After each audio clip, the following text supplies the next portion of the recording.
हरिः ओम् श्री गुरुभ्यो नमः हरिः ओम् ॐ पार्थाय प्रतिबोधितां भगवता नारायणेन स्वयं व्यासेन ग्रथितां पुराणमुनिना मध्ये महाभारतम् अद्वैतामृतवर्षिणीं भगवतीम् अष्टादशाध्यायिनीम् अम्ब त्वामनुसन्दधामि भगवद्गीते भवद्वेषिणीम् नमोऽस्तु ते व्यासविशालबुद्धे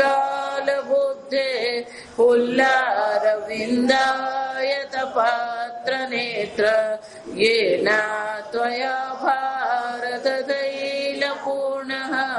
प्रज्वालितो ज्ञानमय प्रदीपः प्रपन्नपारिजाताय स्तोत्रवेत्रैकपाणये ज्ञानमुद्राय कृष्णाय गीतामृतदुहे नमः। सर्वोपनिषदो गावः दुग्धा गोपालनन्दनः पार्थो वत्स सुधीर्भोक्ता दुग्धं गीतामृतं महत् वसुदेवसुतं देवं कंसचाणूरमर्दनं देवकी परमानन्दं कृष्णं वन्दे जगद्गुरुं भीष्मद्रोण तथा जयद्रथजला गान्धारनीलोत्पला शल्यग्राहवती कृपेण वहने कर्णेन वेलाकुला अश्वत्थामा दुर्योधनावर्तिनी सोत्तीर्णा खलु पाण्डवैरणनदी कैवर्तकः केशवः पाराशर्यवचः सरोजममलम् गीतार्थगन्धोत्कटम् नानाख्यानककेसरम् हरिकथा सम्बोधनाबोधितम्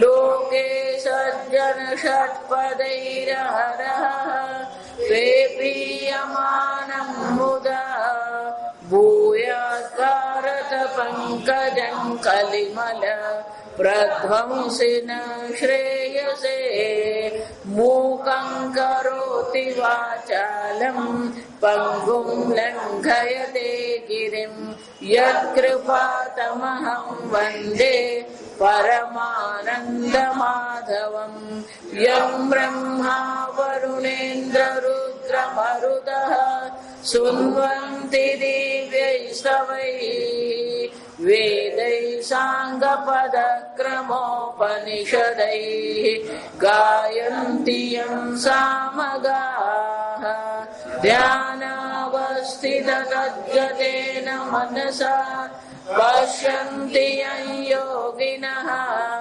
यस्यां तन्न विदुःसुरासुरगणाः देवाय तस्मै नमः।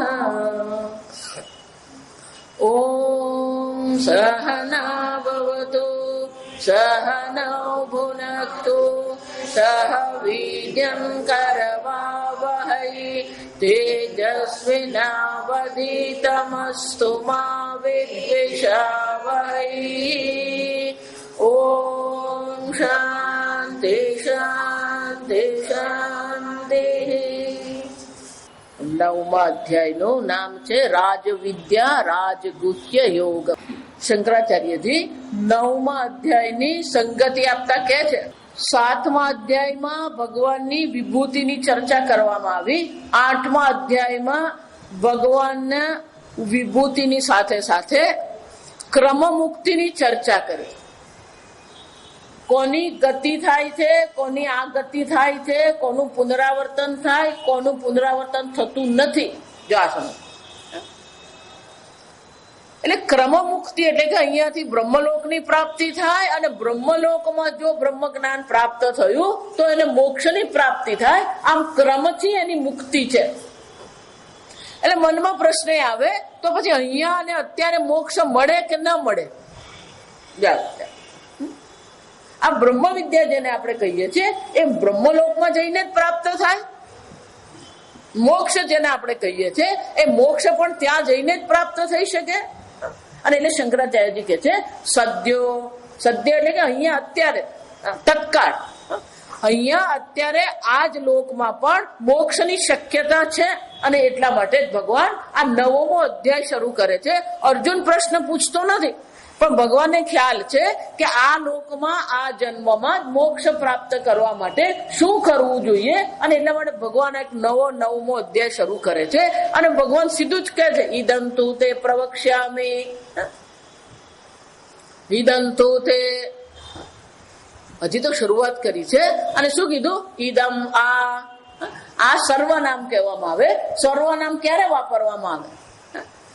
જો ધારો કે હું અત્યારે વર્ણન કરું, એ ભાઈ આવા છે, એ ભાઈ આમ કરે છે, એ ભાઈ કોણ ભાઈ, એનું નામ શું છે? એમ ભગવાન સીધું જ શું કીધું? ઈદમ તે દમ પ્રવક્ષ્ય, હું તને એની વાત કરીશ. અને કેવું છે? ગુહ્યતમમ, સૌથી ગૂઢ છે. પ્રવક્ષ્યામિ અનસૂયવે, તું કોણ છે? કોઈ પણ પ્રકારની અસૂયા ઈર્ષ્યા વગરનો તું છે. અનસૂયવે.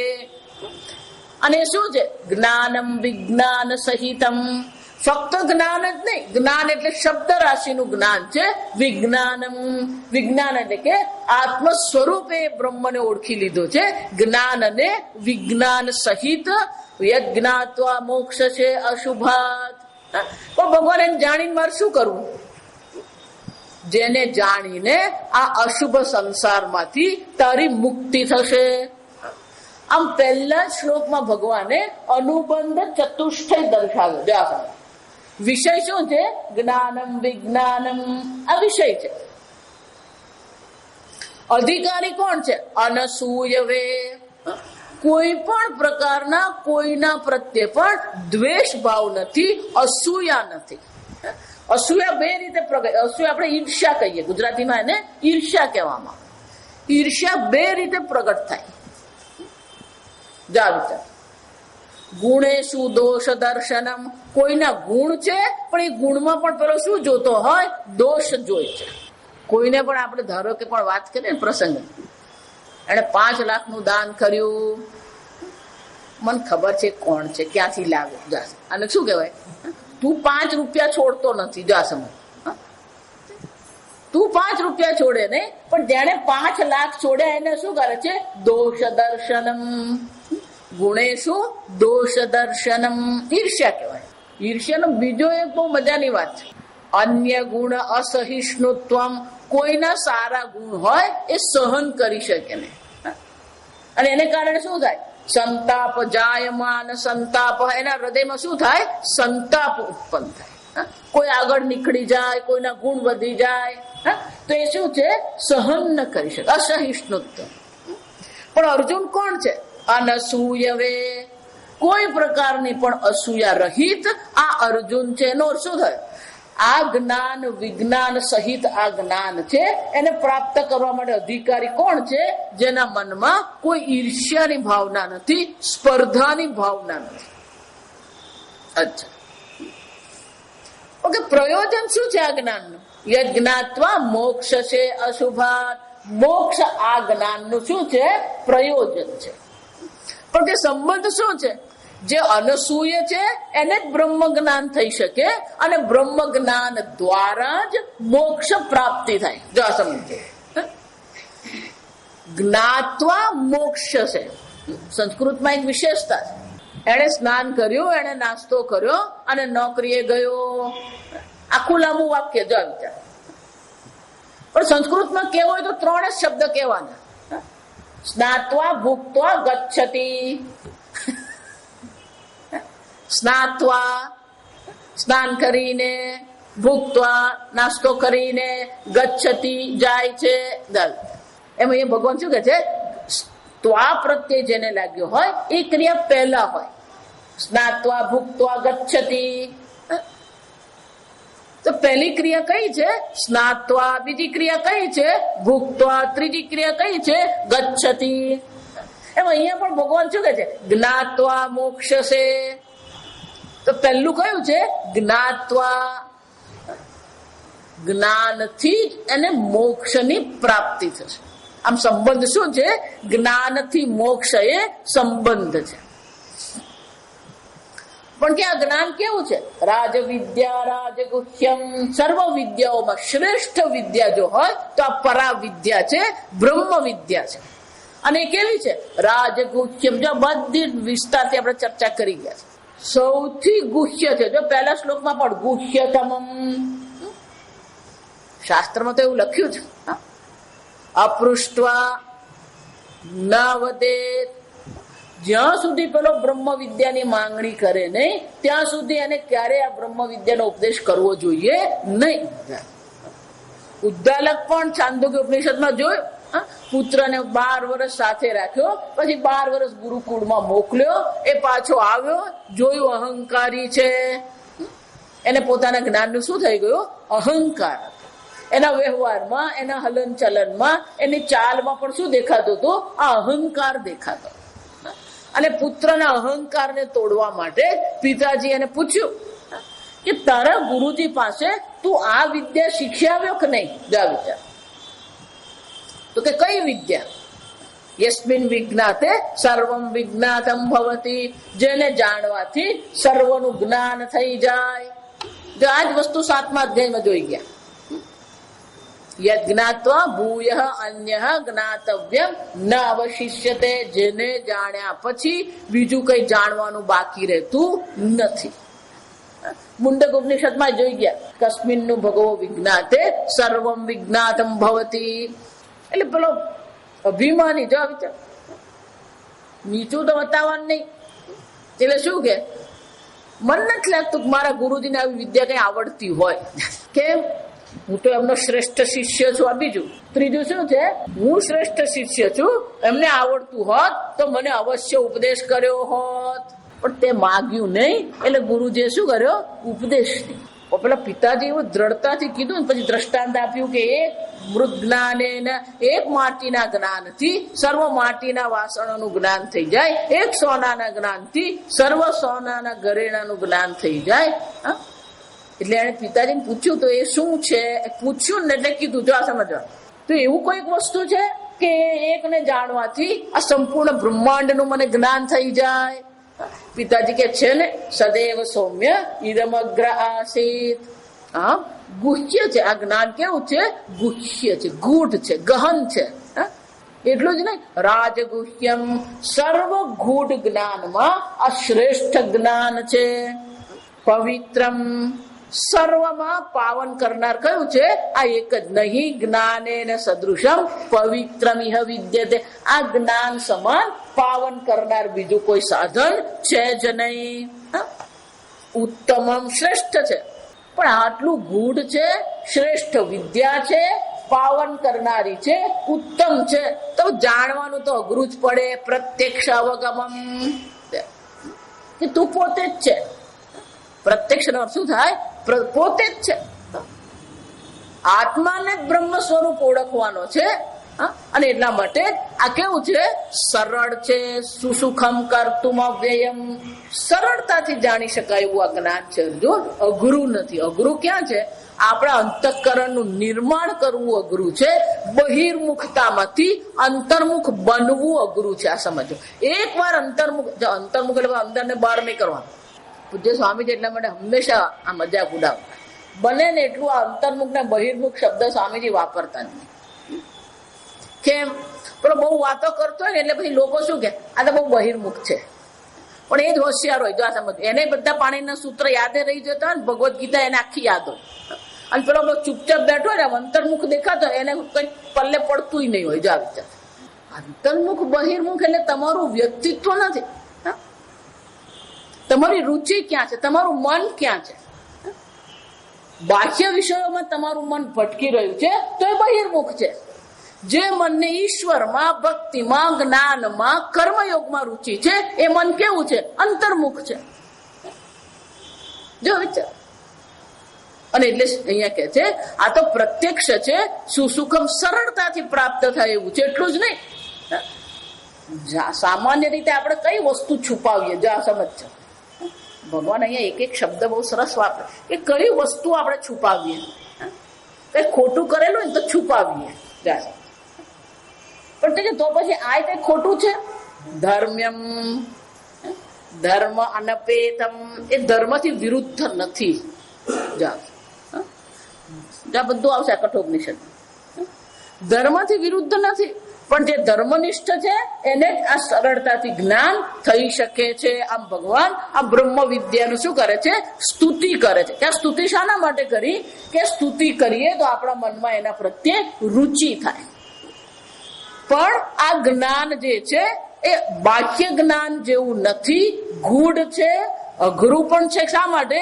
જે બહિર્મુખ છે એના માટે અઘરું છે. અને એટલા માટે ભગવાન કે છે આ જ્ઞાનમાં શાની જરૂર પડે? શ્રદ્ધાવાન લભતે જ્ઞાનમ. શ્રદ્ધા કરવી પડે. જો શ્રદ્ધા ન કરી તો ત્રીજા શ્લોકમાં ભગવાન કે છે અશ્રદ્ધાનાઃ પુરુષાઃ ધર્મસ્ય પરંતપ અપ્રાપ્ય મામ નિવર્તન્તે મૃત્યુ સંસાર વર્તમની.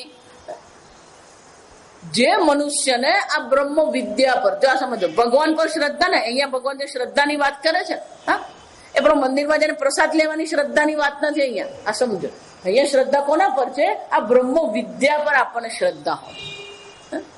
પણ લોકોને બ્રહ્મ વિદ્યા પર શ્રદ્ધા ઓછી. જો સમજો, પૂજા પાઠ થતી હોય, કથા થતી હોય, એમાં આપણને શ્રદ્ધા વધારે લાગે.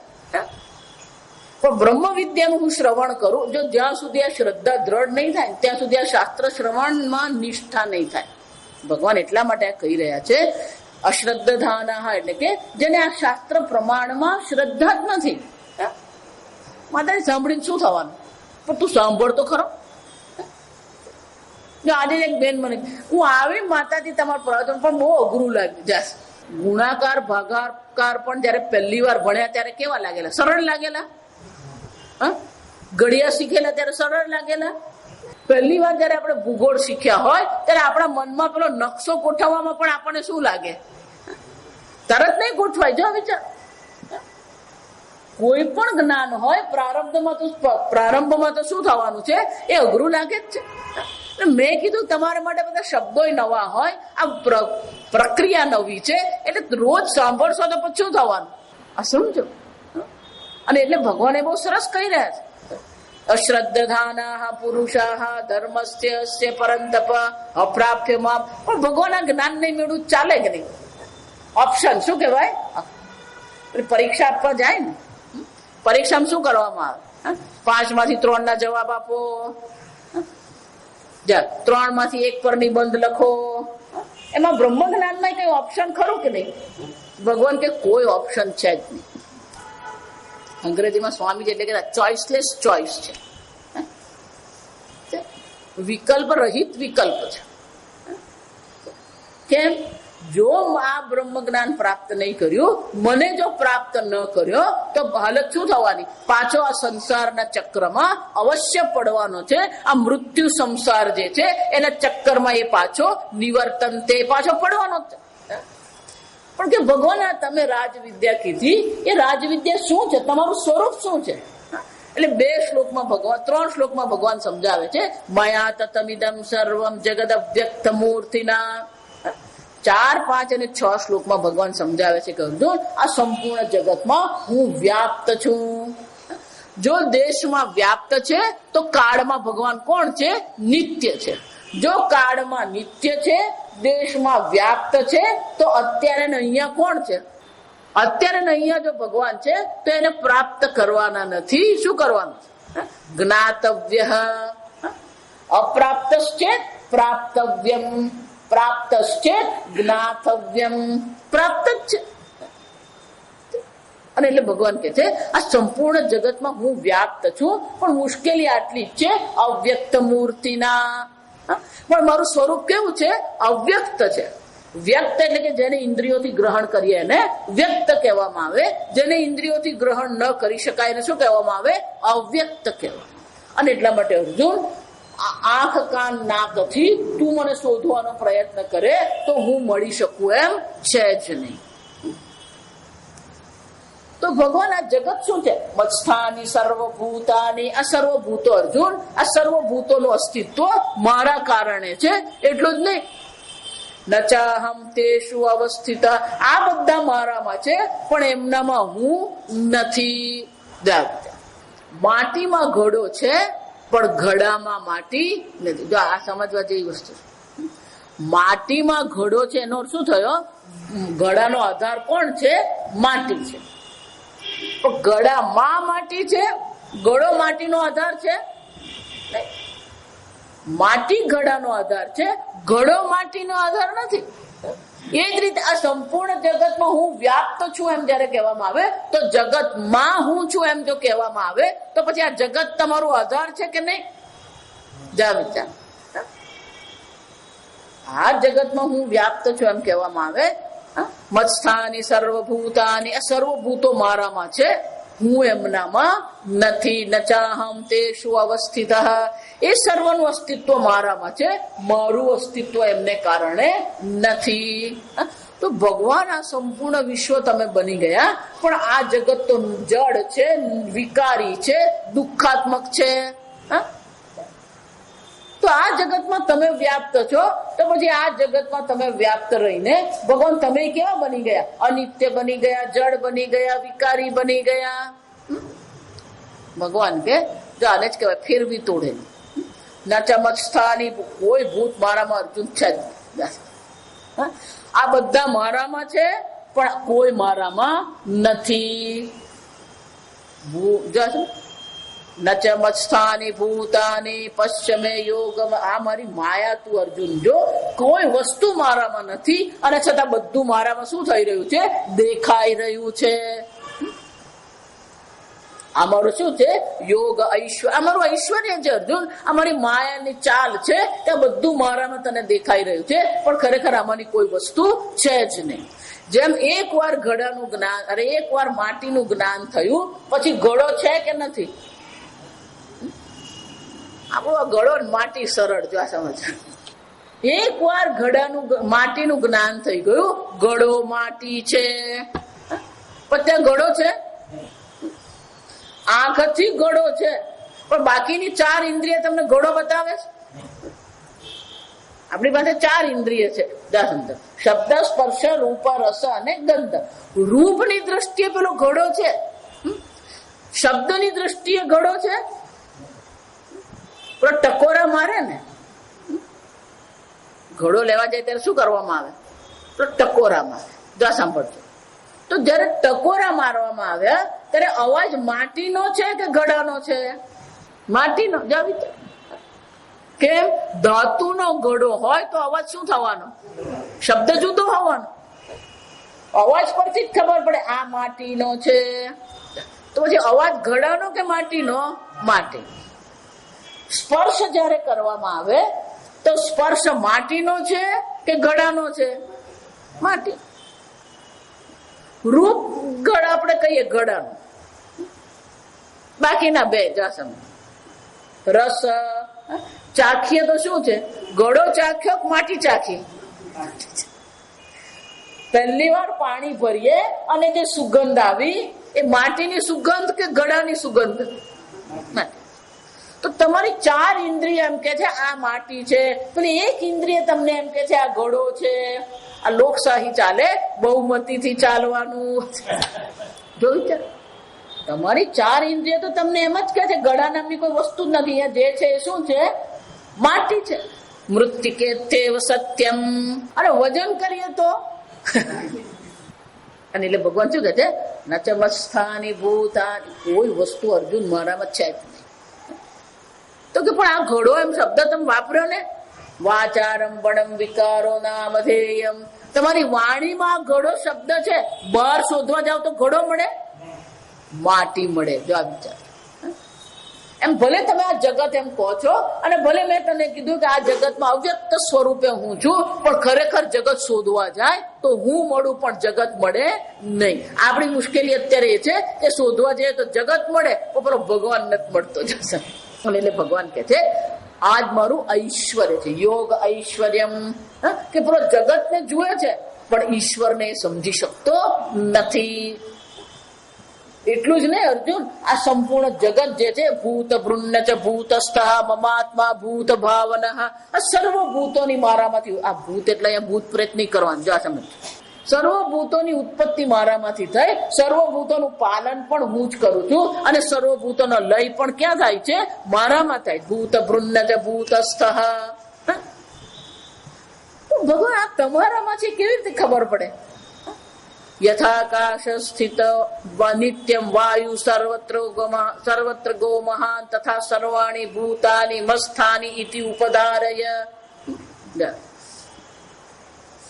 જેમ આકાશમાં રહેલો વાયુ સર્વત્ર એ વિચરણ કરી રહ્યો છે, પણ આકાશ એનાથી લેપાયમાન થશે. એ જ રીતે આ સર્વભૂતો મારામાં છે એમ તું જાણી લે, પણ એનાથી હું કોઈ પણ પ્રકારે લેપાયમાન થતો નથી. કોટી કોટી બ્રહ્માંડ મારામાં ઉત્પન્ન થાય, કોટી કોટી બ્રહ્માંડનું હું પાલન કરું, કોટી કોટી બ્રહ્માંડનો સંહાર થાય, પણ અર્જુન મને શું છે? હું અસંગ એક અદ્વિતીય ચૈતન્ય માત્ર છું. આમ ભગવાને 4, 5 અને 6 શ્લોકમાં ભગવાને પોતાનું સ્વરૂપ પ્રગટ કર્યું. પણ ભગવાને આ જગત છે, આ જગત ભૂત ભૃન્ન સર્વભૂતોનું પાલન હું કરું છું, સર્વભૂતો મારામાં જ છે, અને સર્વભૂતોનો સંહાર મારામાં અર્જુન થઈ રહ્યો છે. આમ સર્વભૂતોની જયારે ભગવાને ચર્ચા કરી, એટલે તો ભગવાન આ બધું ઉત્પન્ન ક્યારે થયું, આ ઉત્પન્ન કેવી રીતે થયું, એટલે ભગવાન કે છે સર્વભૂતાની કૌંતેય પ્રકૃતિ યાન્તિ મામિકામ કલ્પક્ષયે પુનસ્તાની કલ્પાદો વિસૃજામ્યહમ. આ કાળનું ચક્ર ચાલતું રહે છે. કલ્પનો આદવ એટલે કે કલ્પનો આરંભ હોય ત્યારે આ જગતનું હું સર્જન કરું છું, કલ્પનો અંત આવે ત્યારે આ જગતનો હું અંત વિસર્જન કરી લઉં છું. પણ આ હોવા છતાં પણ લોકો મને ઓળખતા નથી. શું કરે છે? પ્રકૃતિમ યાન્તિ ભૂતાની. આ સર્વ કોને સમર્પિત છે? યાન્તિ એટલે સમર્પિત. આવો સરળ હું છું, આ હું છું, છતાં કોઈ મને ઓળખતું નથી. કારણ કે બધા કોને સમર્પિત છે? પોતાની પ્રકૃતિને સમર્પિત. પ્રકૃતિમ સ્વામસ્તભ્ય વિસૃજામે પુનઃ પુનઃ. અર્જુન, આજ મારી પ્રકૃતિને હું મારા વશમાં કરીને ફરી ફરી સર્જન કરું છું, ફરી ફરી સર્વનો હું નાશ કરતો રહું છું. ભૂત ગ્રામ મિમમ કૃષ્ણમ અવશ્યમ પ્રકૃતિર્વશાત. આ બધા જીવો જે છે અવશાત પરવશ થઈને શું કરતા રહે છે? ફરી ફરી જન્મ ધારણ કરે છે, ફરી ફરી મૃત્યુ ધારણ કરતા રહે છે, પણ મને કોઈ ઓળખતું નથી. પણ ભગવાન તમે સર્જન કર્યું, તમને પુણ્ય મળ્યું. ભગવાન તમે સંહાર કર્યો, તમને પાપ લાગ્યું. આટલા બધા લોકોનો ભગવાન તમે સંહાર કર્યો, તો તમે હિંસા કરી ભગવાન, તો હિંસા કરી તો તમને શું લાગવું જોઈએ? આ બધું હું કરું છું છતાં પણ શું છે? ન ચમામ તાની કર્માણી નિબધ્નંતિ ધનંજય. આમાંનું કોઈ કર્મ અર્જુન મને બાંધી શકતું નથી. જે પ્રકૃતિને આધીન છે, જે માયાને આધીન થઈને કર્મ કરી રહ્યો છે, એ જીવને કર્મ બાંધી શકે છે. મને આ કર્મ કોઈ પ્રકારે બાંધતા નથી. કેમ? ઉદાસીન વદાસીનમ. હું કેવો છું? ઉદાસીનવત. હું ઉદાસીન સમાન છું. મારે સાનિધ્ય માત્રથી આ સર્જન થઈ રહ્યું છે, હું સર્જન કરતો નથી. જો આને જ કહેવાય. પહેલા કે હું કરું છું અને પછી હું કોણ છું? ઉદાસીનવત. પેલો અગ્નિની પાસે આંગળી જાય ને એટલે શું કરે? દજ છે. એટલે એ અગ્નિ આ દજાડ્યો, હા મેં તને દજાડ્યો. તે મને કેમ દજાડ્યો? હું કોઈ દજાડતો નથી. જો આ ભગવાન આવું કરી રહ્યા છે. પણ અમને જ તો કીધું કે દજાડ્યો, કે હું દજાડવા તે પાછળ દોડ્યો. તું તારી આંગળી મારી પાસે લાવ્યો તો તું દાજી ગયું. એનો અર્થ શું થયો? દહન ક્રિયા કહેવાય. એને શું કહેવામાં આવે? દહન ક્રિયા. અગ્નિ દહન ક્રિયા કરે છે, પણ દહન ક્રિયા કરવાનું કર્તૃત્વ અગ્નિમાં છે. સૂર્યનો ઉદય થાય છે, સર્વ પ્રવૃત્તિશીલ થઈ જાય છે, પણ સર્વને પ્રવૃત્તિ કરાવવાનું કર્તૃત્વ સૂર્યમાં છે. એટલે અંગ્રેજીમાં સંસ્કૃતમાં એને માટે સરસ શબ્દ છે. સૂર્યના સાનિધ્ય માત્રથી જ બધું શું થઈ જાય છે? પ્રવૃત્તિશીલ થઈ જાય. અગ્નિના સાનિધ્ય માત્રથી દહન ક્રિયા થાય છે. અગ્નિએ દહન ક્રિયા કરવી પડતી નથી. એમ અર્જુન, આ બધું મારા સાનિધ્ય માત્રથી સર્જન પણ થાય છે, સ્થિતિ પણ થાય છે, સંહાર પણ થતો રહે છે. અને એટલા માટે આમાંનું કોઈ કર્મ મને બાંધી શકે એમ છે જ નહીં. હું કેવો છું? અસક્તમ તે શું કર્મ શું, કોઈ પણ કર્મ પ્રત્યે મને આસક્તિ છે જ નહીં. જો આ સમજ, આ ભગવાન પાસે આપણે શીખવાનું છે. આપણે આ બધું કરતા રહીએ, પણ આપણા મનમાં શું હોવું જોઈએ? કોઈ કર્મ પ્રત્યે આસક્તિ નહીં. તો ભગવાન, તમે ઉદાસીન સમાન છો, તમે કશું કરતા નથી, તો આ બધું થયું કેવી રીતે? મયાધ્યક્ષેણ પ્રકૃતિ સૂયતે સચરાચરમ હેતુનાનેન કૌંતેય જગત વિપરિવર્તતે. અર્જુન, મારા સાનિધ્ય માત્રથી આ મારી પ્રકૃતિ, મારા અધ્યક્ષતા. આ અધ્યક્ષ શબ્દ બહુ મજાનો. આ બેંકમાં પેલો મેનેજર હોય ને, એને અધ્યક્ષ કહેવામાં. મેનેજર એને કહેવાય કે જે એક વાર સવારે જઈને ખુરશી પર બેઠો ને, પછી મેનેજર તો જાતે ફાઇલ લેવા જાય ને, જાતે પ્રિન્ટ આઉટ લેવા જાય, પછી એને મેનેજર નહીં કહેવાય. જાસમ અધ્યક્ષ એટલે કોણ છે? એની હાજરી માત્રથી બધા શું કરે? એ આવે એટલે બધા શું કરવા માટે? પોતપોતાનું કામ કરવા જ માટે. એમ ભગવાન શું કે છે? મારા અધ્યક્ષપણામાં મારી હાજરી માત્રથી પ્રકૃતિ આ સર્વ સર્જન, સ્થિતિ અને સંહાર કરતી રહે છે. અને આ જ કારણથી હેતુના કૌંતેય જગત વિપરિવર્તતે, આ જ કારણથી આ જગતમાં સતત આ સૃષ્ટિ ચક્ર ચાલતું રહે છે.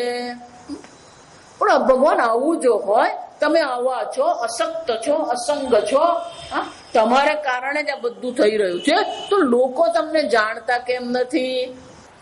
અવજાનંતિ મામ મૂઢઃ માનુષીમ તનુમાશ્રિતમ. અર્જુન, જે લોકો રાક્ષસી અને અસુરી પ્રકૃતિને સમર્પિત છે, એવા લોકો મને જાણતા નથી. અને ન જાણવાને કારણે શું કરે છે? અવજાનંતિ, એ લોકો મારી અવજ્ઞા કરે છે, અવગણના કરે છે. મારા આવા સ્વરૂપની એ લોકો શું કરી રહ્યા છે? અવગણના કરી રહ્યા છે. અને મને શું માને છે? માનુષીમ તનુમાશ્રિતમ. આ એક મનુષ્ય શરીરને આશ્રિત છું એવું એ લોકો મને સમજી રહ્યા છે. એક મનુષ્ય શરીરમાં મને માની રહ્યા છે. જો આ સમજો, એટલે કહું, શ્રી કૃષ્ણ ભગવાન છે, પણ ભગવાન શ્રી કૃષ્ણ છે. ગળામાંથી જેવું જ છે. આ સમજ, શ્રી કૃષ્ણ છે, ભગવાન છે, એમાં કોઈ પ્રકારની શંકા નથી. પણ ભગવાન શ્રી કૃષ્ણ માત્ર છે. ઘડો માટી છે, પણ માટી ઘડો માત્ર છે? માટી ગમે તે હોઈ શકે. જો વિચારો, એ જ રીતે ભગવાન તો સંપૂર્ણ જગત છે. પણ પછી એને એક મનુષ્ય શરીરમાં માની લેવું અને એને જ પછી ભગવાન માનીને શું કરતા રહેવાનું? વિચાર. જો ભગવાને બહુ સરસ વાત કરી કે ભલે અર્જુન, મેં અવતાર ધારણ કર્યો છે, મેં આ શરીર ધારણ કર્યું છે, પણ શરીર માત્રથી હું એનાથી મર્યાદિત થતો નથી. જે લોકો મને આ એક શરીરમાં માનવા વાળા છે, એ ખરેખર શું કરી રહ્યા છે? મારી અવજ્ઞા કરી રહ્યા છે, અવગણના કરી રહ્યા છે, ઉપેક્ષા કરી રહ્યા છે. અવજાનંતિ મામ મૂઢઃ માનુષીમ તનુમાશ્રિતમ. કેમ? પરમ ભાવમ અજાનંત. મારા એ પરમ અનંત ભાવને એ લોકો જાણતા નથી. અને એટલા માટે શું કરી રહ્યા છે? મમ ભૂત મહેશ્વર, સર્વભૂતોનો મહેશ્વર હું છું, હું સર્વવ્યાપી એક અદ્વિતીય ચૈતન્ય છું. એ લોકો જાણતા નથી. અને એ માટે એક આકારમાં, એક દેશમાં, એક કાળમાં મને શું કરી દીધો? મર્યાદિત કરી દીધો છે. વૃંદાવનમાં જાઓ ને, તો વૃંદાવનમાં આ તકલીફ છે. પેલો રાધા રમણ વાળો બાકે બિહારી નો પ્રસાદ નહીં ખાય, પેલો બાકે બિહારી વાળો છે ને એ રાધા રમણ નો પ્રસાદ નહીં ખાય. જો સમજ. અને વૃંદાવનમાં રહેનારા જે કૃષ્ણના ભક્તો જે છે, એ જયારે વૃંદાવનની પરિક્રમા કરે ને, હંમેશા આપણો જમણો હાથ ભગવાન તરફ રહે, એ રીતે આપણે પરિક્રમા કરીએ. ક્લોકવાઇઝ કહેવાય એને. આપણો જમણો હાથ ભગવાન તરફ. એ જયારે પરિક્રમા કરતો હોય અને ધારો કે ડાબી બાજુ વૃંદાવનની બહાર જો ભગવાન એને દર્શન આપે ને તો એ દર્શન નહીં કરે. કેમ? અમારો કૃષ્ણ ભગવાન વૃંદાવનની બહાર ગયો જ નથી. નિત્ય રાસ લીલા વૃંદાવનમાં કરી રહ્યો છે. એટલે વૃંદાવનની બહારનો જે છે એ અમારો કૃષ્ણ નહીં. બીજા વૈષ્ણવ બધા નથી ચડેવા. શિવવું નહીં બોલે. કેમ? ભગવાન કે છે મારા પરમ સ્વરૂપને ઓળખતા નથી. એ પરમ સ્વરૂપને ન ઓળખવાને કારણે એ લોકો મારી શું કરી રહ્યા છે? અવગણના કરી રહ્યા છે. ઓકે, ભગવાન આવું કેમ થાય છે? અને આ લોકો કેવા છે જો સમજો. આવું જે વિચારે ને ભગવાન વિશે, એના માટે ભગવાન હવે કોઈ છોડે નહીં. આ સમજવા, ભગવાન એકવાર હાથ પર લે ને પછી પૂરો કરીને જ છોડે.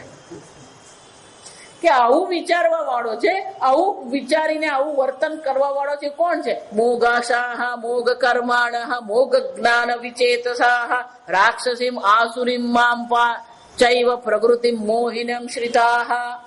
આ બધા કેવા છે? મોગાશા, એ લોકોની આશા જ વ્યર્થ છે. મોગ કર્માણ, એ લોકોના કર્મો પણ કેવા છે? વ્યર્થ છે. મોગ જ્ઞાન, એ લોકોનું જ્ઞાન પણ કેવું છે? વ્યર્થ છે. જ્ઞાન પણ વ્યર્થ છે, કર્મ પણ વ્યર્થ છે, અને એ લોકોની આશા મહેચ્છાઓ પણ કેવી છે? વ્યર્થ છે. કેમ?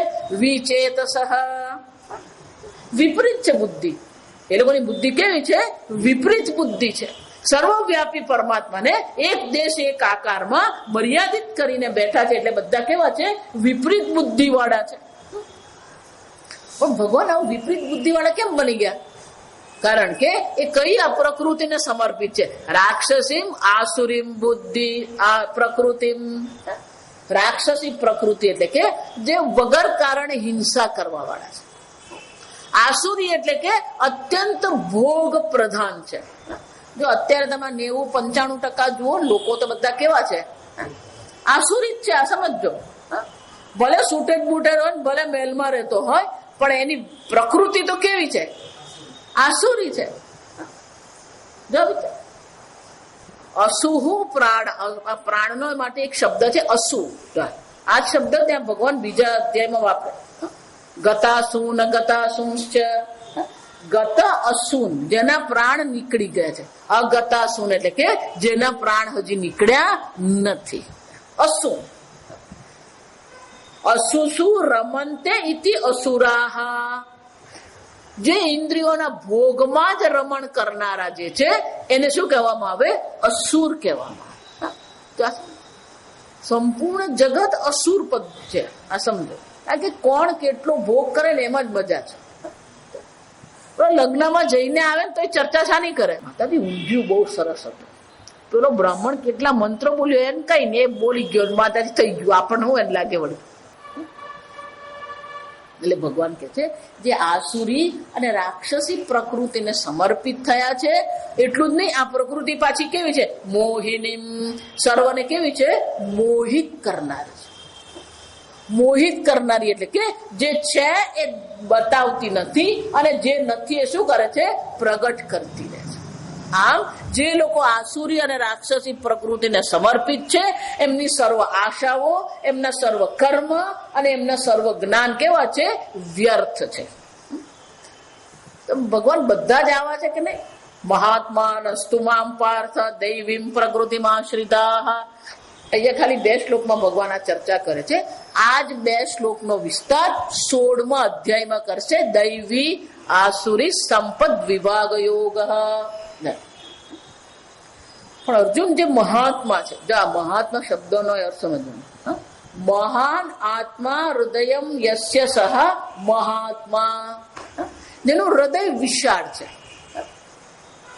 જેનું મન વિશાળ છે, ઉદાર હૃદયનો જે હોય ને એને મહાત્મા કહેવાય. પેલી જટા ધારણ ને રુદ્રાક્ષ ધારણ કરી એટલે મહાત્મા નહીં બને. પણ જે અર્જુન મહાત્મા જે છે એ મહાત્મા લોકો કેવા છે? દૈવીમ પ્રકૃતિમાં આશ્રિતા. એ લોકો દૈવી પ્રકૃતિને આશ્રિત છે, અને એ લોકો શું કરે છે? ભજતિ મામ અનન્ય મનસઃ ભૂતાદિ અવ્યય જ્ઞાત્વા. આ સર્વભૂતોના આદિ સ્વરૂપે, સર્વભૂતોના એક અદ્વિતીય કારણ તરીકે મને ઓળખીને એ લોકો શું કરે છે? અનન્ય ભાવથી મારું ભજન કરનારા છે. અને આ પ્રકારથી એ બધા મારું ભજન કરવા માંડ્યા છે. અને એ બધા કેવા છે? દૈવી પ્રકૃતિને આશ્રિત છે. પણ ભગવાન એ ભજન તમારું કેવી રીતે કરે છે? એટલે પછીના શ્લોકમાં ભગવાન કહે છે, સતતમ કીર્તયંતો મામ યતંતશ્ચ દ્રઢવ્રતાઃ નમસ્યંતશ્ચ મામ ભક્ત્યા નિત્યયુક્તા ઉપાસતે. કે એવો ક્યારેય સમય હોતો જ નથી કે એ લોકો મારું ભજન કીર્તન ન કરતા. સતતમ કીર્તયંત એટલું જ નહીં, નિત્ય, જો આ સમજો, બંને શબ્દ છે. નિત્યયુક્તા પણ કીધું અને સતતમ પણ કહ્યું. નિત્ય કીધું હોય પછી સતત કહેવાની જરૂર છે, પણ સતત પણ કહ્યું અને નિત્ય પણ કહ્યું. કેમ? કારણ કે ગમે તે કર્મ કરતા હોય, ગમે તે દેશમાં હોય, ગમે તે કાળમાં હોય, પણ સતત એ ઈશ્વર સાથે જોડાયેલા રહે છે. એટલું જ નહીં, એમના આ પ્રકારના ભજનમાં, કીર્તનમાં શું છે? સાતત્ય છે, નિરંતર કહેવાય. એને શું કહેવામાં આવે? સાતત્યતા છે, નિરંતરતા છે. અને એટલે કે છે સતતમ કીર્તયંતો મામ યતંતશ્ચ. સતત એ પ્રયત્ન, યતંત એટલે કે સતત મારા સ્મરણ કરવાનું, મારા સ્વરૂપને ઓળખવાનો એ પ્રયત્ન કરતા રહે છે. પણ આ બધું ક્યારે થાય? દ્રઢવ્રતાઃ. મારે ઈશ્વરને પ્રાપ્ત કરવો છે એવો દ્રઢ નિશ્ચય કર્યો છે. અને એટલા માટે શું કરતા રહે છે? સતત એ મારું કીર્તન કરે છે, શાસ્ત્ર શ્રવણ કરે છે, મનન કરે છે, નિધિધ્યાસન કરે છે, સતત મને નમસ્કાર કરે છે. એટલે કે મને સમર્પિત થઈને રહે. નમસ્કાર રોજ ઉઠીને નમસ્કાર 108 નમસ્કાર કરે એમ નહીં. જો આ નમસ્યંતશ્ચ એની ભાવના એવી છે, કોઈ પ્રકારનો અહંકાર નથી. આ બધું મને ઈશ્વરે આપ્યું છે, ઈશ્વરે આપ્યું છે અને ઈશ્વરે આપેલું હું માણી રહ્યો છું. આ નમસ્યંત. આ બધું કઈ રીતે કરે? ભક્ત્યા, ભક્તિપૂર્વક કરે, પ્રેમપૂર્વક કરે, બળજબરીથી નહીં. એટલું જ નહીં, જ્ઞાન યજ્ઞેન ચ અન્યે વ્યજંતઃ મામ ઉપાસતે. જ્ઞાન યજ્ઞ, જો આપણે આ કરી રહ્યા છે એને શું કહેવાય? જ્ઞાન યજ્ઞ. જ્ઞાન યજ્ઞ દ્વારા પણ એ લોકો મારું યજન કરે છે. એટલું જ નહીં, એકત્વેન પૃથક્ત્વેન, એક અદ્વિતીય પરમાત્મા સ્વરૂપે એ લોકો મારું ભજન કરે છે. પૃથક્ત્વેન એટલે કે આ સંપૂર્ણ જગતમાં પણ ઈશ્વર જ છે. અખિલ બ્રહ્માંડમાં એક તું શ્રી હરિ. પવન તું, પાણી તું, ભૂમિ તું, ભૂધર. આમ અનેક પ્રકારે સૂર્ય, ચંદ્ર, ઇન્દ્ર, વરુણ, વાયુ, અગ્નિ, અનેક પ્રકારે અનેક સ્વરૂપે પણ એ મારું ભજન કરે છે. એક અદ્વિતીય સ્વરૂપે પણ એ મારું ભજન કરતા જ રહે છે. બહુધા વિશ્વતો મુખમ, અનેક પ્રકારે એ લોકો મારા સ્વરૂપનું ચિંતન કરતા રહે છે. પણ ભગવાન તમે બહુધા વિશ્વતો મુખ છે એ કેવી રીતે ખબર પડે? તમારું વિરાટ સ્વરૂપ શું છે? જો આ સમજો. એટલે ભગવાન આ 17મા અધ્યાયથી 16મા અધ્યાયથી કે 18મા 19 અને 19 16મા અધ્યાયથી 19મા અધ્યાયમાં ભગવાન પોતાના વિરાટ સ્વરૂપનું વિશ્વતોમુખ એટલે કે અનેક પ્રકારના સ્વરૂપે, નામરૂપ રૂપે અભિવ્યક્ત ભગવાન થઈ રહ્યા છે. એ ભગવાન પોતે જ અહીંયા પ્રગટ કરે છે 16 થી 19મા શ્લોકમાં. પણ ભગવાન પહેલા યજ્ઞનું દ્રષ્ટાંત લઈને કે છે આ યજ્ઞ કર્મ જે છે એ પણ હું જ છું.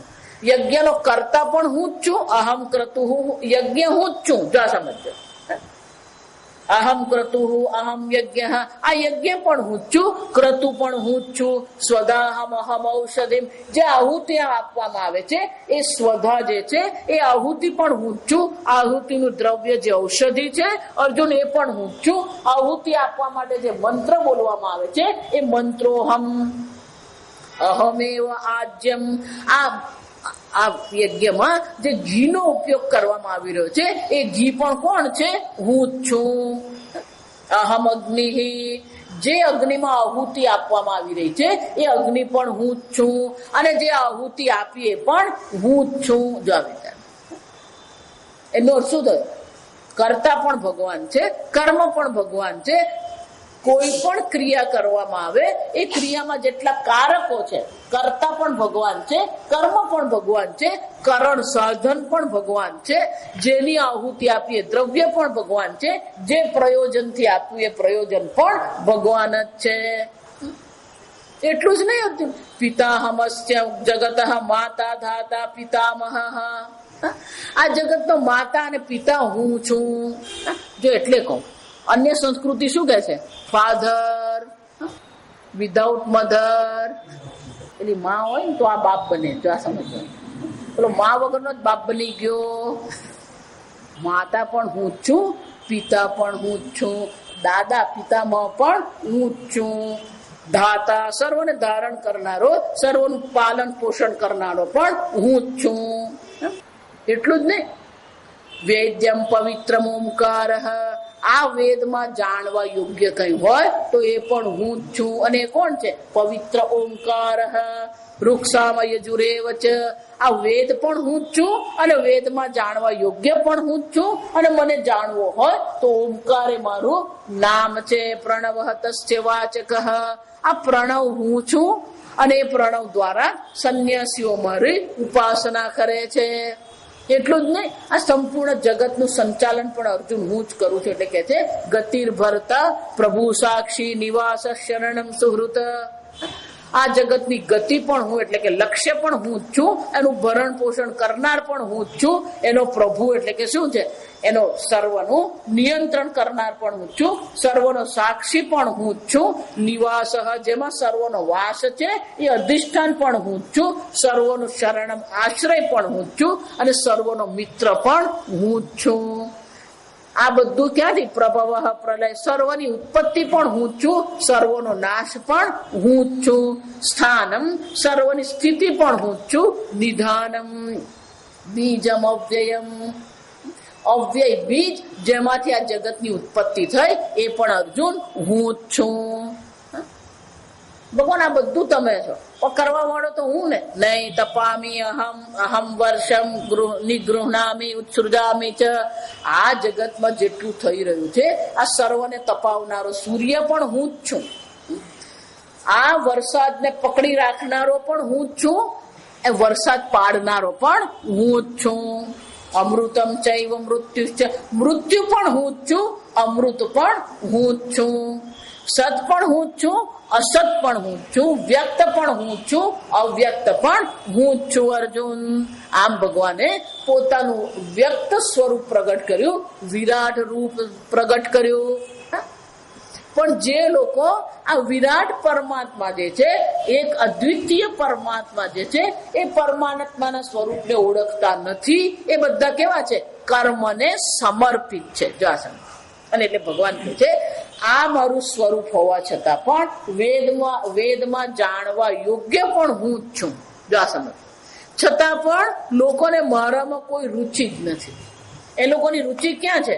ત્રૈવિદ્યા મામ સોમપાહ પૂતપાપાહ અજ્ઞૈઃ ઇષ્ટ્વા સ્વર્ગતિમ પ્રાર્થયન્તે. એ લોકો મારી પ્રાર્થના કરતા નથી, પણ શાની પ્રાર્થના કરે છે? સ્વર્ગ પ્રાપ્તિ માટે પ્રાર્થના કરતા રહે છે. અને એ પ્રાર્થના માટે શું કરે છે? ત્રૈવિદ્યા. જ્યાં 3 વેદ છે ને, એટલે એને ત્રૈવિદ્યા કહેવામાં. મુખ્ય 3 જ વેદ છે, ઋગ, યજુષ અને સામ. અને એટલા માટે એને શું કહેવાય? ત્રૈવિદ્યા. આ 3 વિદ્યા એટલે કે 3 વેદમાં જે કર્મકાંડની ચર્ચા કરવામાં આવી છે એમાં જ એ લોકોને રુચિ છે. સોમપાહ, પેલો સોમયાગ કરે અને સોમરસનું પાન કરનારા છે. અને આ પ્રકારથી પોતાના અનેક પ્રકારના પાપથી એ પુણ્ય તો બની જાય છે. યજ્ઞ દ્વારા શું કરે છે? અનેક પ્રકારના પાપોથી મુક્ત થાય છે.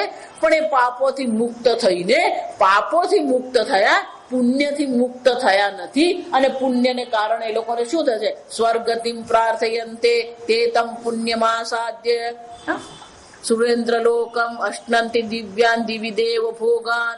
આ પ્રકારથી અનેક પ્રકારના યજ્ઞ કર્મો કરીને એ સ્વર્ગની પ્રાપ્તિ કરે છે. સ્વર્ગની પ્રાપ્તિ કરીને એ સુરેન્દ્ર લોકમાં જઈને શું કરે છે? અનેક પ્રકારના દિવ્ય ભોગો એ ભોગવે છે. તે તમ ભુક્ત્વા સ્વર્ગ લોકમ વિશાલમ. પણ ક્યાં સુધી સ્વર્ગમાં રહેશે? સંપૂર્ણ જગતમાં આ સમજો, સંપૂર્ણ જગતમાં ભૂલોક હોય, સ્વર્ગ હોય કે નરક લોક હોય, કોઈ સિટીઝનશીપ ભગવાને રાખી નથી. બધા કેવા છે? વિઝિટર વિઝા પર. અને એટલે ભગવાન કે છે તે તમ ભુક્ત્વા સ્વર્ગલોકમ વિશાલમ. આ વિશાળ સ્વર્ગલોક નું શું કરશે? એ લોકો ભોગ ભોગવશે, પણ શું થશે? ક્ષીણે પુણ્ય મર્ત્યલોકમ વિશંતિ. જ્યાં એનું પુણ્ય પૂરું થયું પાછો મૃત્યુલોકમાં અવશ્ય આવશે. એવં ત્રયી ધર્મ અનુપ્રપન્ના. આ બધા કોને સમર્પિત છે? આ કર્મને સમર્પિત છે. આટલા કર્મ કર્યા, આટલું ભોગવ્યું. ગતાગતમ કામ કામા લભંતે. ગતિ આ ગતિને પ્રાપ્ત થતા રહે છે. અનેક પ્રકારના કામનાઓ કરતા રહે છે. અનેક પ્રકારની કામનાઓમાં એનું બુદ્ધિ સમર્પિત છે.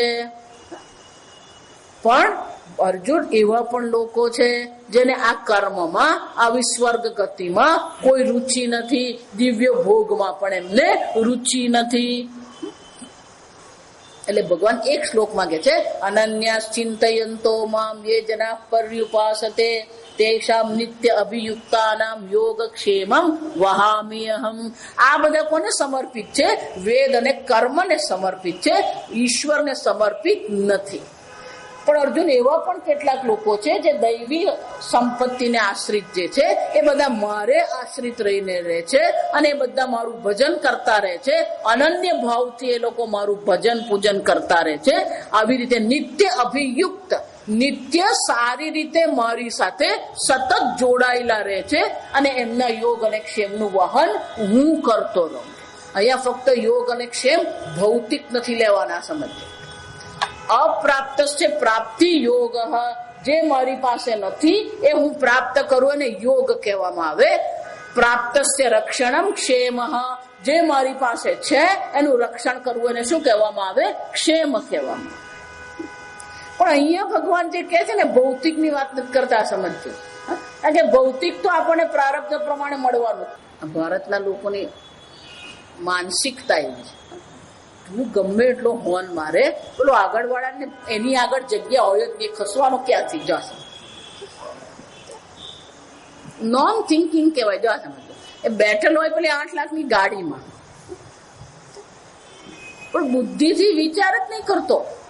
એક તો એની ગાડી એટલી પહોળી હોય, જો સમજો, અને રસ્તા સાંકડા. Non thinking. અનન્યાસ ચિંતે. જો અનન્યાસ ચિંતયંતો માં ભગવાન કે છે આ બધા કેવા છે? દૈવી પ્રકૃતિને આશ્રિત જે લોકો છે એ સતત મારું ચિંતન કરે છે અને એમના યોગ અને ક્ષેમનું વહન હું કરું છું. ભૌતિક જ નહીં, આધ્યાત્મિક યોગ અને ક્ષેમનું પણ વહન હું કરું છું. એને એ મને પ્રાપ્ત કરવા માંગે છે, તો મને પ્રાપ્ત કરવા માટે જે કઈ સદગુણો એને પ્રાપ્ત કરવા યોગ્ય છે એ પ્રાપ્ત પણ હું એને કરાવું છું. બ્રહ્મ જ્ઞાન મેળવવા માટે અધિકારી બનવું પડે, યોગ્યતા પ્રાપ્ત કરવી પડે. ભગવાન કહે છે જો એ કઈ ખૂટતું હોય તો એનું પણ હું ભરપાઈ કોણ કરું છું? હું જ કરું છું. અને એના સર્વ સદગુણોની રક્ષા પણ કરનાર હું જ છું. એનો શું થયો? કોઈ પણ સદગુણ માટે આપણે અહંકાર કરવાની જરૂર નથી, કારણ કે સદગુણ પ્રાપ્ત કરાવનાર પણ ઈશ્વર જ છે અને સદગુણની રક્ષા કરનાર પણ ઈશ્વર છે.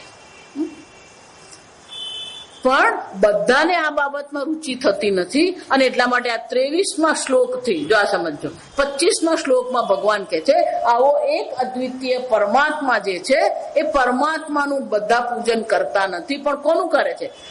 યેપી અન્ય દેવતા ભક્તા યજંતે શ્રદ્ધયાન્વિતા. એ લોકોને આ નાના નાના દેવતાઓમાં રુચિ છે અને નાના દેવતાઓનું એ લોકો યજન પૂજન કરતા રહે છે, પણ બહુ શ્રદ્ધાથી કરતા હોય છે. અને એટલા માટે જયારે પણ એ લોકો આ રીતે પૂજન યજન કરે તો અર્જુન હું જ એ લોકોને શું કરું છું? કર્મ ફળ એનું આપું છું. અને ખરેખર એ લોકોને ખબર જ નથી કે ખરેખર એ લોકો જે પૂજન કરી રહ્યા છે એ તો મારું જ કરી રહ્યા છે, પણ અવિધિ પૂર્વકમ. જયારે પરમાત્મા સર્વ છે તો તમે ઇન્દ્રની પૂજા કરો ત્યારે ખરેખર તો પૂજા કોની થઈ? પરમાત્માની થઈ. પણ એ માનતો નથી કે મેં પરમાત્માની પૂજા કરી. એ તો શું માને છે? મેં ઇન્દ્રની પૂજા કરી. અને એટલે ભગવાન કહે છે અવિધિ પૂર્વક એ મારી જ પૂજા કરે છે. કેમ? અહમ હિ સર્વ યજ્ઞાનામ ભોક્તા ચ પ્રભુરેવ ચ. સર્વ યજ્ઞનો ભોગતા પણ હું જ છું. સર્વ યજ્ઞો જે છે એ સર્વ યજ્ઞનો પ્રભુ, એ સર્વનું સંચાલન કરનાર, નિયંત્રણ કરનાર પણ અર્જુન હું જ છું. ન તુ મામ અભિજાનંતી તત્વને દાતશ્ચૈવંતી. મને જાણતો નથી. વિચારી જોયું, પૂજન તો કરી જ રહ્યો છે, પણ અલ્પ દેવતાનું પૂજન કરે છે, એટલે એને જે ફળ મળશે એ પણ શું મળવાનું? અલ્પ જ મળવાનું. અને એટલા માટે એ પૂજન કરી રહ્યો છે, મહેનત કરી રહ્યો છે, પ્રયત્ન કરી રહ્યો છે, પણ એ પ્રયત્નથી એને પરમાત્માની પ્રાપ્તિ થઈ શકે, પણ એ પરમાત્માની પ્રાપ્તિ એને થતી નથી. એટલે તત્વથી તો શું થઈ ગયું? એનું ચ્યુતિ થઈ ગઈ. આમ અર્જુન, બધાનું પ્રયત્ન તો સમાન જ છે, પણ બધાનું લક્ષ્ય જુદું જુદું છે.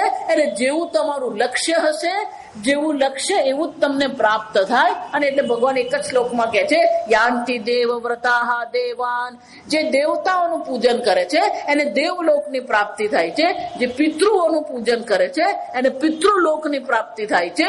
જે ભૂતોની, જો અહીંયા ભૂત પ્રેતા સમજો, જે ભૂત પ્રેતનું યજન કરે છે એને કોની પ્રાપ્તિ થાય છે? આ ભૂત પ્રેતની પ્રાપ્તિ. એટલે હું વારંવાર કહું, આ કાળી વિદ્યા જેને આપણે કહીએ, મેલી વિદ્યા આપણે ગુજરાતીમાં, એમાં ક્યારેય નહીં પડવાનું. આ સમજો. જો ભગવાન સ્પષ્ટપણે કહે છે જો તમે ભૂતોનું યજન કર્યું તો તમને પ્રાપ્ત શું થશે? ભૂતિયોની પ્રાપ્ત થશે. આ સમજો.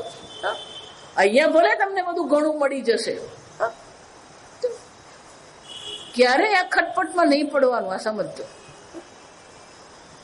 પણ જો આ સમજો, 4 જણાની વાત કરે છે. દેવયાગ કરનારા છે, પિતૃયાગ કરનારા છે, ભૂત યાગ કરનારા છે, અને પરમાત્માનું. 4 જણ. તો 4 ના પ્રયત્ન સમાન છે. 4 ના પ્રયત્ન તો શું છે? સમાન જ છે. પણ જે મધ્યાજીન મામ આપી યાંતિ, સમાન પ્રયત્ન હોવા છતાં પણ લક્ષ્ય અલ્પ છે તો પ્રાપ્તિ અલ્પ છે. પણ અર્જુન, મારું યજન જો કર્યું, મને જો જીવનનું લક્ષ્ય બનાવ્યું તો અવશ્ય એને મારી પ્રાપ્તિ થાય જ છે. પણ ભગવાન, તમને પ્રાપ્ત કરવા માટે આ યજ્ઞ કરવામાં શું કરવાનું? પત્રમ પુષ્પમ ફલમ તોયમ યો મે ભક્ત્યા પ્રયચ્છતિ તથા ભક્ત્યા અપહૃતમ. અર્જુન, મારું ભજન પૂજન કરવું હોય, મારું યજન કરવું હોય તો બહુ સરળ છે. પત્રમ પુષ્પમ ફલમ તોયમ. પેલી સત્યભામા ભગવાનને તોલવા બેઠી. પેલા ભગવાન તોલાય જ. રૂકમિણી આવીને શું કર્યું? એક તુલસીનું પત્ર મૂક્યું, ભગવાન તોલાઈ ગયા. દુર્વાસાએ આવીને કીધું અમે આવીએ છીએ, બધા બ્રહ્મચારી સાથે આવ્યા હતા, નદીમાં સ્નાન કરીને અમે આવીએ છીએ, ભોજન કરીશું. દ્રૌપદીએ અક્ષય પાત્રમાંથી ભોજન કરી લીધું હતું. હવે ફરીથી એ સૂર્યનારાયણે આપેલા અક્ષય પાત્રમાં ભોજન પાછું ક્યારે મળે? આવતીકાલે સૂર્યોદય પછી. દ્રૌપદી ચિંતામાં પડી. ભગવાન ત્યાં આવ્યા. દ્રૌપદી ભૂખ લાગી કે મહારાજ આ બધાને તો જમાડવા, એમાં તમે ક્યાં ઉમેરાયા? કે ના ના, જો તો ખરી તારા પાત્રમાં કઈક તો હશે ને. તો શું મળ્યું? એક ભાજીનું પાન મળ્યું. ભગવાને એક ભાજીનું પાન લીધું, ભગવાન તૃપ્ત થયા. પણ અહીંયા ભગવાન તૃપ્ત થયા, ત્યાં પેલા બધા પણ શું થઈ ગયા? તૃપ્ત થઈ ગયા.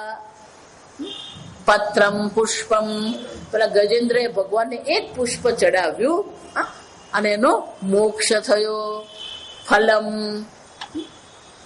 શબરીએ શું ખવડાવ્યું ભગવાનને? એઠા બોર ખવડાવ્યું. વૃંદાવનમાં પેલી ફળવાળી હતી, એ ફળ લેવા આપવા ગઈ લાલાને.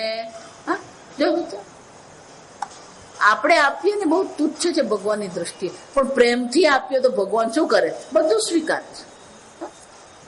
પેલી ફળવાળી આપવા ગઈ, પેલું લાલાને એમ થયું કે આ ફળવાળી આવી, એને મારે કંઈક આપવું જોઈએ. એટલે હાથમાં શું કર્યું? માં હતી નહીં ઘરમાં, એટલે આ પેલા ચોખા લીધા, ખોબામાં ચોખા લઈને શું કર્યું, પેલો લાલો દોડ્યો ફળ લેવા માટે, અને હાથમાં પેલા ચોખા હતા, પણ લાલાનો હાથ નાનો, પેલા જ્યાં ચાલતો જાય એમ નીચે ચોખા પણ શું થાય, પેલા વેરાતા ગયા. પણ એ લાલો દોડતો દોડતો આવતો હતો, એને જોઈને પેલી ફળવાળી એવી મોહિત થઈ ગઈ ભગવાનમાં. આખો ટોપલો નીચે ઉતારી દીધો, બધા ફળ પેલા લાલાને આપી દીધા. લાલાએ હાથમાં જેટલા બચેલા એટલા ચોખા શું કર્યા, પેલી ટોપલા મૂકી દીધા. પણ ભગવાનના રૂપથી પેલી એવી અંજાઈ ગયેલી, એને કઈ ખ્યાલ જ નહીં. એટલે પેલો ટોપલો ખાલી કર્યો, માથા પર મૂકીને ઘરે પહોંચી ગઈ. એટલું ભગવાનનું ચિંતન કરતી રહેતી હતી કે લાલો કેવો કોમળો છે, કેવો સરસ મજાનો છે. પેલું લાલાનું ચિંતન કરતી કરતી પેલી ઘરે પહોંચી ગઈ.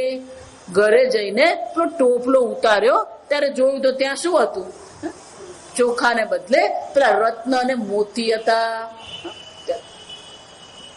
સામાન્ય ફળ આપ્યા. ભગવાને એને શું આપ્યું, માતાજી હું તો રોજ ભગવાનને ફળ ધરાવું, પણ ભગવાન એ શું કહે છે, યો મે ભક્ત્યા પ્રયચ્છતિ, ભક્તિપૂર્વક આપે છે. તદહમ ભક્તિ ઉપકૃતમ અશ્નામી પ્રયતાત્મનઃ.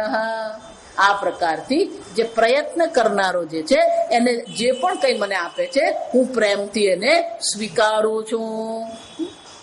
અર્જુન એટલું જ નહીં, તું જે પણ કઈ કરે, યદ કરોસી યદ અશ્નાસી યદ જુહોસી દદાસી યત, તું જે પણ કઈ કરે છે એ સર્વ શું કરતો રે, મને અર્પણ કર. તપશ્ચર્યા મને અર્પણ કર, સ્વાધ્યાય મને અર્પણ કર, યજ્ઞ મને અર્પણ કર, કર્મ મને અર્પણ કર, સર્વ ભોગ પણ તું મને અર્પણ કરી દે.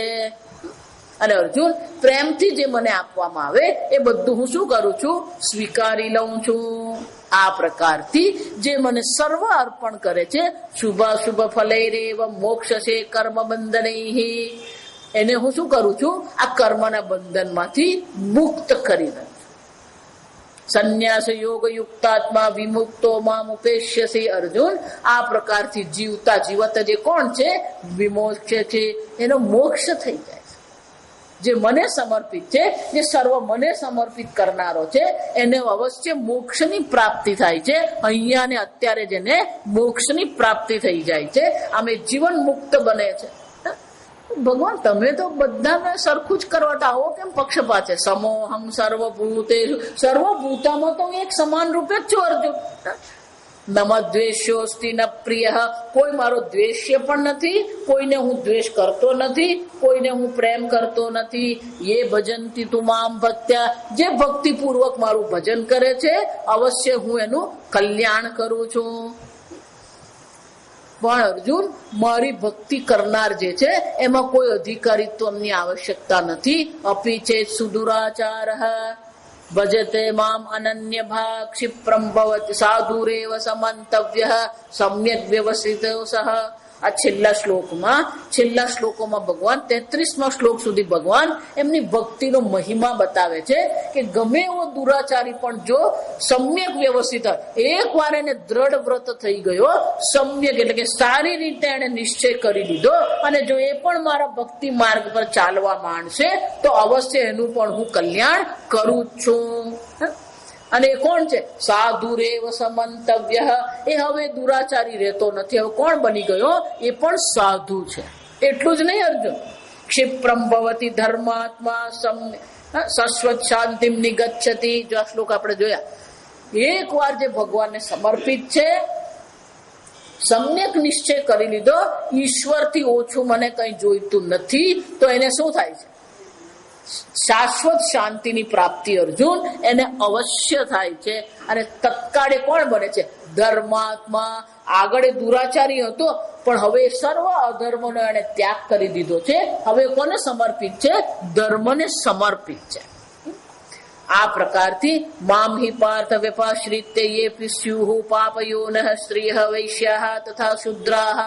અને અર્જુન આ પ્રકારથી જે મને સમર્પિત છે, પછી ભલે પાપ યોની હોય, ભલે એ સ્ત્રી હોય. પાપ યોની એટલે કે જેનું અનેક પ્રકારની જીવનમાં પ્રતિકૂળતા છે. સ્ત્રીઓની એટલે કે જે ભાવનાત્મક છે. વૈશ્ય એટલે જે સ્વાર્થ પરાયણ છે. શૂદ્ર એટલે કે તમસ પ્રધાન છે. આ બધું આપણે જોઈ ગયા. અસમ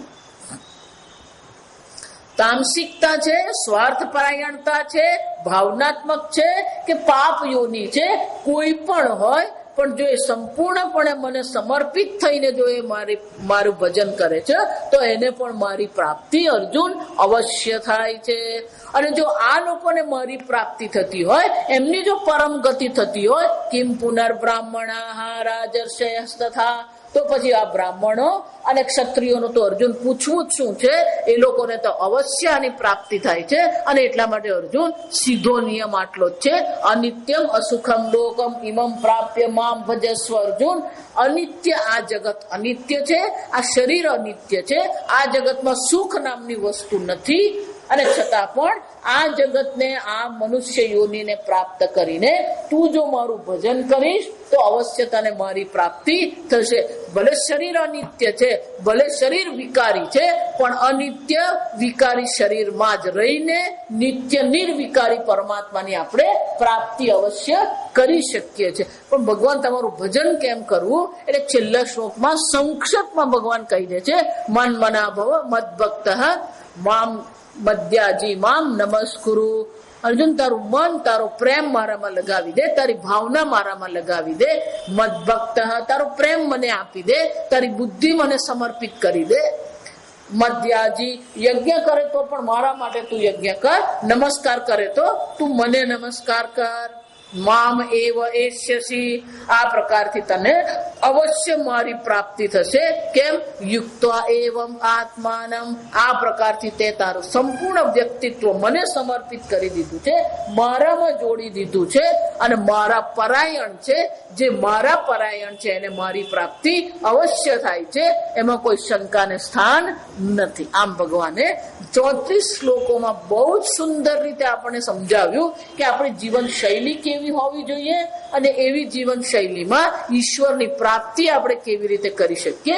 ટૂંકમાં કહીએ તો બને એટલું દૈવી પ્રકૃતિમાં રહેવાનો આપણે પ્રયત્ન કરીએ, અસુરી રાક્ષસી પ્રકૃતિનો આપણે ત્યાગ કરીએ, ઈશ્વરની ભક્તિ કરીએ. પ્રેમ કરવો હોય તો ઈશ્વરને કરવાનો, નિત્યને પ્રેમ કરવાનો, અનિત્યને પ્રેમ કરવાનો નહીં. આમ આ થયો 9મો અધ્યાય. આવતીકાલે આપણે 10મો અધ્યાયનો આરંભ કરીશું. ઓમ સ્વસ્તિ પ્રજાભ્ય પરિપાલયન્તામ ગો બ્રાહ્મણેભ્ય શુભમસ્તુ નિત્યમ લોકા સમસ્તા સુખિનો ભવન્તુ કાલે વર્ષતુ પર્જન્યઃ પૃથ્વી સસ્યશાલિની દેશોऽયં ક્ષોભરહિતઃ બ્રાહ્મણા સन्तુ નિર્ભયાઃ. ઓમ સર્વેષાં સ્વસ્તિર્ભવતુ શાંતિર્ભવતુ સર્વેષાં પૂર્ણં ભવતુ સર્વેષાં મંગલં ભવતુ સર્વે ભવन्तુ સુખિનઃ સર્વે સन्तુ નિરામયાઃ સર્વે ભદ્રાણિ પશ્યन्तુ મા કશ્ચિદ દુઃખભાગ ભવેत्. અસતો મા સદ્ગમય તમસો મા જ્યોતિર્ગમય મૃત્યોર્મા અમૃતંગમય. ઓમ પૂર્ણમદ પૂર્ણમિદં પૂર્ણાત પૂર્ણમુદચ્યતે પૂર્ણસ્ય પૂર્ણમાદાય પૂર્ણમેવાવશિષ્યતે. ઓમ શાંતિ શાંતિ શાંતિ. હરિ ઓમ શ્રી ગુરુભ્યો નમઃ. હરિ ઓમ.